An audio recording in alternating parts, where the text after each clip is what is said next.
Hello, everyone. Today we journey back to the turbulent 1840s in America, a time of explosive growth and simmering conflict, to meet a woman who was, in every sense, a political mastermind, trapped in the role of a first lady. She was the private secretary, the chief strategist, and the most trusted advisor to one of America's most consequential and controversial presidents. But to the world, she had to be simply his wife. This is the story of Sarah Childress Polk, the silent, formidable political partner of the White House.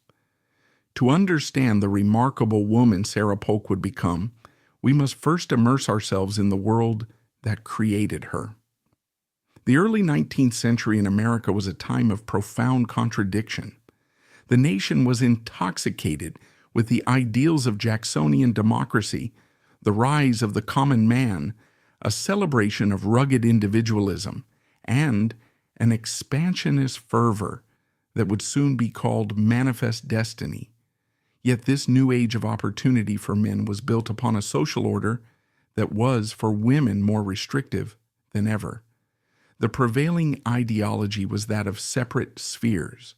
A man's world was public: politics, commerce, war. A woman's world was private: the home, the family, the church. The ideal woman was pious, pure, submissive, and domestic. She was the angel in the house, a moral compass for her family, but one who was expected to have no opinions and certainly no ambitions beyond her front door. Education for women was often limited to the accomplishments: a little French, some watercolor painting, enough piano to entertain guests. It was designed to make them pleasing wives, not intellectual equals. Sarah Childress was born in 1803 into this world, but into a family that subtly defied its conventions. Her father, Joel Childress, was a wealthy planter, merchant, and land speculator in Murfreesboro, Tennessee. He was a man of considerable influence and, critically, a man who saw the spark of brilliance in his daughter. While many fathers of the era would have focused solely on preparing their daughters for a suitable marriage, Joel and his wife Elizabeth invested in Sarah's intellect. They provided her with the kind of education that was almost unheard of for a young woman in the American South. She wasn't just sent to a local finishing school. At the age of 13, she was enrolled in the exclusive Moravian Female Academy in Salem, North Carolina, one of the most academically rigorous institutions for women in the entire country. This was no finishing school. At Salem, Sarah was immersed in a curriculum that mirrored what young men were studying in preparation for university. She studied history, geography, classical literature, rhetoric, and even the sciences. Here, she learned not just to manage a household, but to analyze texts, to form arguments, and to understand the complex currents of national and world affairs. This education didn't just give her knowledge, it gave her a framework for critical thinking and a confidence in her own intellectual capabilities that would become the bedrock of her entire life. It was the forging of a political mind long before she had any political arena in which to use it. As Sarah was completing her exceptional education, a young man named James Knox Polk was beginning his ascent in Tennessee law and politics. He was disciplined, relentlessly hardworking, and possessed a burning, almost obsessive ambition. But he was also described as stiff, formal, and lacking the natural charm that made for an easy political career. He needed a partner who could compensate for his social shortcomings and match his intellectual drive. He found her in Sarah Childress. Their courtship began in the early 1820s. James was a member of the Tennessee state legislature, and Sarah was a captivating, intelligent young woman who stood out in society. Their connection was reportedly encouraged by none other than Andrew Jackson, James Polk's political mentor. Jackson, a shrewd judge of character, supposedly advised Polk that Sarah's intellect, poise, and strong character would be invaluable assets for a man with national ambitions. He saw in her not just a wife, but a political partner. They married on New Year's Day, 1824. While there is every indication of a deep and abiding affection between them, their union was, from the very beginning, a powerful political alliance. Sarah understood James's ambitions, and unlike many wives of the era who might have resented the all-consuming nature of politics, she embraced it. She saw his career as their shared project. The early years of their marriage set the pattern for their entire life together. When James was elected to the U.S. House of Representatives in 1825, Sarah accompanied him to Washington. It was a city of muddy streets, transient boarding houses, and intense political battles. While many congressional wives stayed home, Sarah became a fixture in the Capitol. She didn't just attend social functions. She observed, she listened, and she learned. She read the partisan newspapers with a voracious appetite, devoured the Congressional Globe to follow debates, and engaged in political discussions with the congressmen who frequented their social circle. She became James's sounding board and his most ruthless editor. He would draft his speeches and bring them to her for review. With her sharp, logical mind, she would dissect his arguments, strengthen his language, and ensure his message was clear and powerful. She managed his correspondence, a monumental task in an age of handwritten letters, and helped maintain his network of political contacts. She was, in essence, his unelected, unpaid, and completely indispensable chief of staff. There is a telling anecdote from this period. A political ally once visited Polk to discuss strategy and found him deep in conversation with Sarah, papers spread out between them. The visitor later remarked that it was clear Mrs. Polk's opinion was not merely being solicited, but was considered essential to the final decision. This partnership was tested and proven during James Polk's grueling tenure as Speaker of the House, one of the most difficult political jobs in the nation. He faced relentless opposition from the newly formed Whig Party. The political climate was toxic. Sarah provided the steadfast emotional and intellectual support he needed to endure the constant attacks. While he was on the floor, managing chaotic debates, she was behind the scenes, managing his political life, gathering intelligence from her social networks, and offering him shrewd advice on how to navigate the treacherous political landscape. Their partnership faced its greatest challenge after they returned to Tennessee, where James served a term as governor. In 1841 and again in 1843, he ran for re-election and lost. For a man as ambitious as James K. Polk, these defeats were crushing. His political career seemed to be over. Many men would have retired from public life defeated and demoralized. It is in these moments of adversity that the true nature of a partnership is revealed. Historical accounts suggest that Sarah was the one who refused to let him quit. While he was despondent, she remained resolute.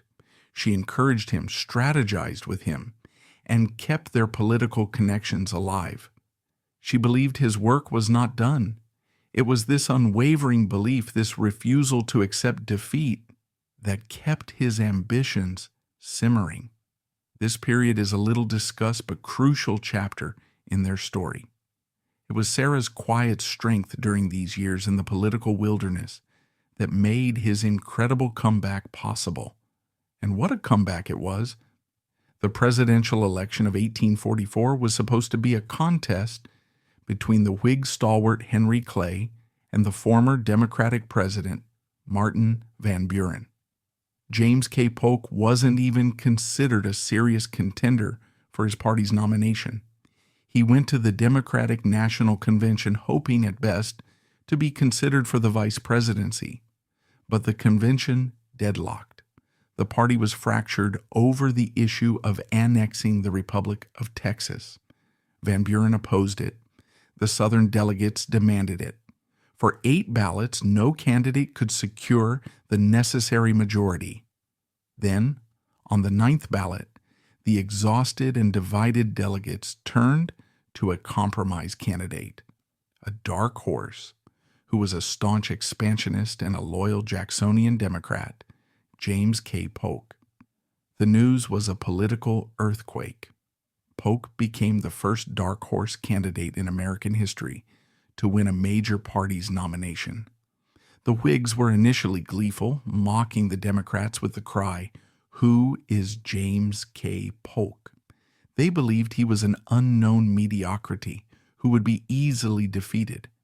They underestimated him, and more importantly, they underestimated his partner.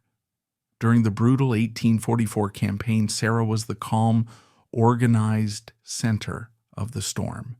From their home in Columbia, Tennessee, she managed a flood of correspondence, screened visitors, and advised on campaign strategy. She monitored the press, identifying attacks that needed to be refuted and opportunities that could be exploited. While James was on the campaign trail, she was the anchor, ensuring the complex machinery of a national campaign ran smoothly. In November, in a stunning upset, James K. Polk defeated Henry Clay. The unknown governor from Tennessee, whose career had seemed over just a year earlier, was now the president-elect of the United States. And Sarah Polk, the woman who had coached him, advised him, and sustained him, was on her way to the White House. When Sarah Polk became First Lady in March of 1845, she stepped into a role that had been defined by her predecessors as primarily social.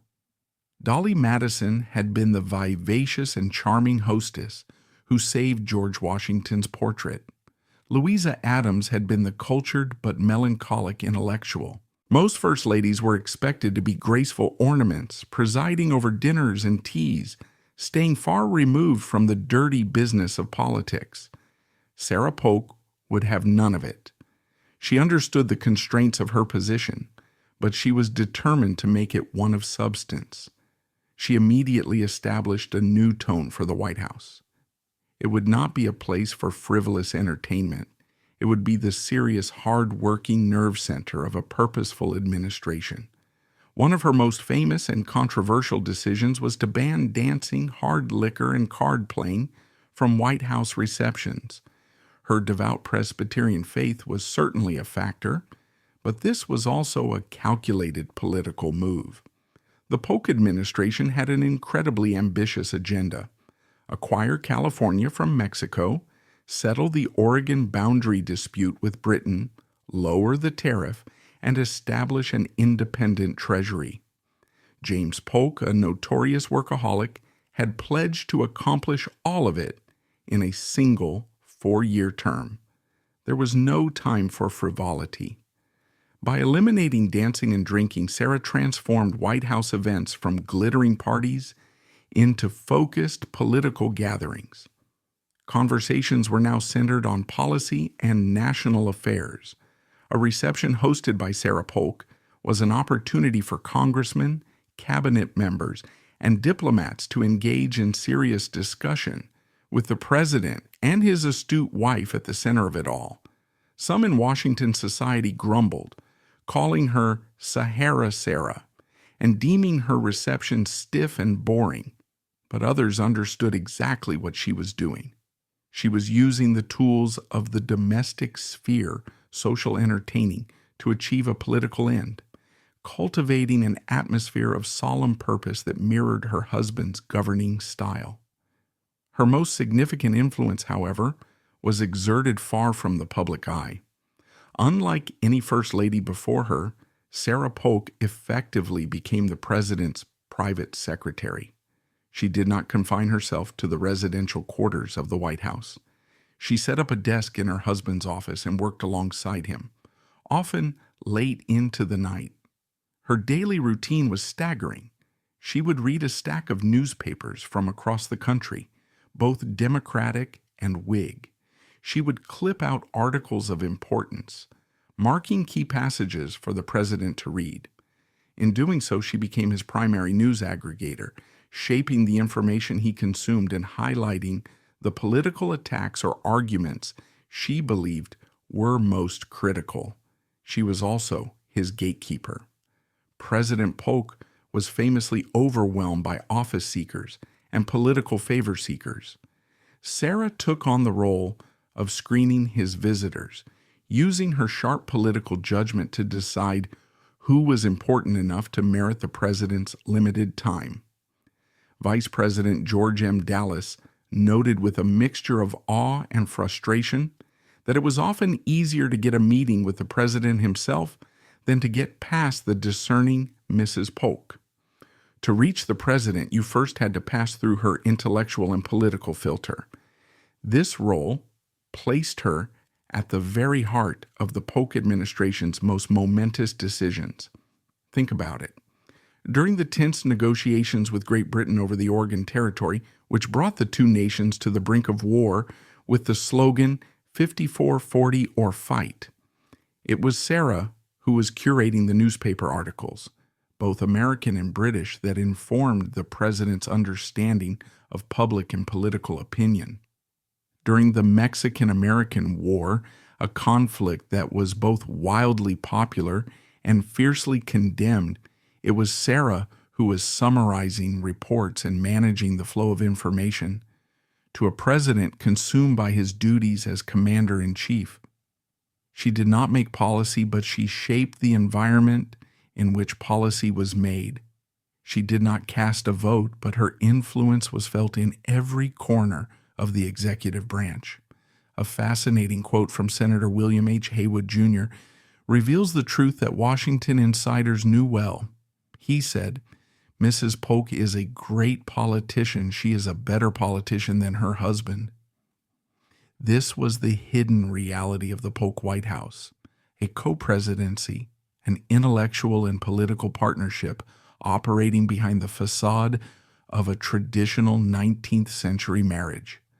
Of course, we cannot paint a complete portrait of Sarah Polk without acknowledging the profound moral contradictions of her time and of her own life. She was a woman of formidable intellect who championed her husband's expansionist policies that led to a war with Mexico and the seizure of vast territories. She was a deeply religious woman who, along with her husband, was a lifelong slaveholder. The Polks owned plantations in Tennessee and Mississippi, and they brought enslaved people with them to serve in the White House. This is the uncomfortable and inescapable truth. Sarah Polk's life of intellectual and political engagement was built upon a foundation of enslaved labor. She operated within and benefited from the very institution that represented the nation's deepest hypocrisy. While she was breaking gender barriers in the executive office, she was also perpetuating the system of chattel slavery. This complexity does not diminish her intelligence or her political skill, but it forces us to see her not as a modern hero, but as a deeply flawed and conflicted figure, a product of the very world she so expertly navigated. There was also a deep private sadness that ran through the Polk's life. They were childless, in an era when a woman's primary value was seen through her role as a mother. This was a source of personal pain and public speculation. Some historians suggest that their childlessness may have been one reason Sarah was able to dedicate herself so completely to her husband's career. Her ambition, her intellect, her nurturing instincts, all were channeled into their shared political project. Their partnership became their legacy, the child they would leave to history. The presidency took a brutal toll on them both. James Polk worked himself to the point of utter exhaustion. He kept a detailed diary, and its pages are a relentless chronicle of 16-hour workdays, of immense stress, and of declining health. Sarah was his constant support, but she too suffered from chronic illness and the immense pressures of her role. When they left the White House in 1849, after James had successfully achieved every one of his audacious goals, he was a broken man. He had expanded the nation to the Pacific Ocean, but he had sacrificed his health to do it. James K. Polk died on June 15, 1849, just 103 days after leaving office. He was only 53 years old. His last words were reportedly directed to his wife. "I love you, Sarah. For all eternity, I love you." Sarah Polk, now a widow at the age of 45, would live for another 42 years. She never stopped mourning him. For the rest of her life, she wore the traditional black mourning dress of a widow. She dedicated her remaining decades to one final monumental task: curating and protecting her husband's legacy. She meticulously organized his vast collection of papers, including the detailed presidential diary he had kept at her urging. This collection, preserved through her efforts, is now one of the most important primary sources for understanding the American presidency in the 1840s. She transformed their Nashville home, Polk Place, into a shrine to his memory, welcoming politicians, historians, and visitors who came to pay their respects and hear her firsthand accounts of his administration. Her long widowhood saw the nation her husband had so dramatically expanded tear itself apart. During the Civil War, Sarah found herself in an impossible position. Living in Nashville, a city that would be occupied by Union forces, she was a former First Lady of a Democratic administration and a slaveholder with deep Southern roots. She navigated this perilous time with extraordinary political skill. She declared Polk Place to be neutral territory.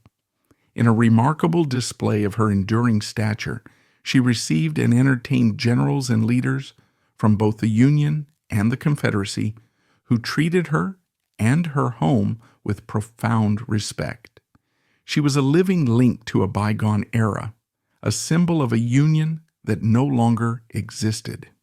Sarah Childress Polk died in 1891, just shy of her 88th birthday. She was buried in the gardens of Polk Place, next to the husband to whom she had dedicated her life. So what is the ultimate legacy of Sarah Childress Polk? For over a century, she was largely a footnote in history books, praised for her piety and her dignity, while her true political influence was either ignored or dismissed. She was a woman who lived a paradox. She was arguably one of the most powerful women in America, yet she had no formal power at all. Her intellect rivaled that of any man in Washington, yet she could not speak in public or publish her own opinions. Her ambition had to be hidden, her influence exercised in whispers, her legacy subsumed by her husband's. But today, we can look back and see her for what she was, a trailblazer, however quiet. She redefined the role of First Lady, transforming it from a purely social position into one of potential political substance. She demonstrated that a woman could be an essential partner in governance, even within the suffocating constraints of the 19th century. She paved the way in her own subtle manner for the more overtly political first ladies who would follow many decades later, from Edith Wilson to Eleanor Roosevelt to Hillary Clinton. Her story is a powerful reminder that history is full of silent partners and hidden architects. It asks us to look beyond the great men on the pedestals and consider the women who stood beside them, not behind them, but beside them, as equals in intellect, in ambition, and in impact. Sarah Polk's life was a testament to the enduring power of a brilliant mind, a story of how influence can flourish even in the most restrictive of environments. She may have been the silent politician of the White House, but her impact on American history, once you learn to listen for it, is anything but quiet.